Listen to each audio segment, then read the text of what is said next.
আল্লাহর নামে শুরু করছি, যিনি পরম করুণাময়, অতি দয়ালু।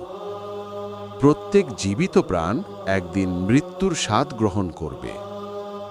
আজ আমরা পৃথিবীতে আছি, কিন্তু একদিন আমাদের গন্তব্য সেই নীরব অন্ধকার কবর।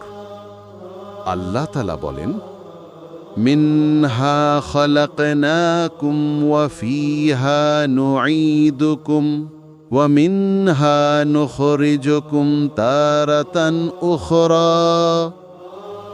আমি তোমাদের সৃষ্টি করেছি মাটি থেকে, তাতেই তোমাদের ফিরিয়ে দেব এবং সেখান থেকে আবার তোমাদের উঠাবো। সূরা তহা আয়াত ৫৫। কবর এক নিঃসঙ্গ জায়গা, যেখানে কেউ পাশে থাকবে না।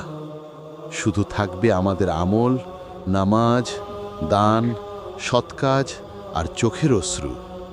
রাসূলুল্লাহ সাল্লাল্লাহু আলাইহি ওয়াসাল্লাম বলেছেন, কবর হলো আখিরাতের প্রথম ধাপ। যদি কেউ এতে মুক্তি পায়, পরবর্তী ধাপগুলো সহজ হয়ে যায়। তিরমিজি। সেই কবরেই ফেরেশতারা আসবে, প্রশ্ন করবে, মান রব্বুকা, মা দীনুকা, মান নবিয়ুকা। তোমার রব কে? তোমার ধর্ম কি? তোমার নবী কে? হে আল্লাহ, আমাদেরকে এমন জীবন দাও যেন আমরা কবরের জন্য প্রস্তুত থাকি। আল্লাহুম্মা ইন্নী আউযু বিকা মিন আযাবিল কবর। হে আল্লাহ, আমি তোমার কাছে আশ্রয় চাই কবরের শাস্তি থেকে।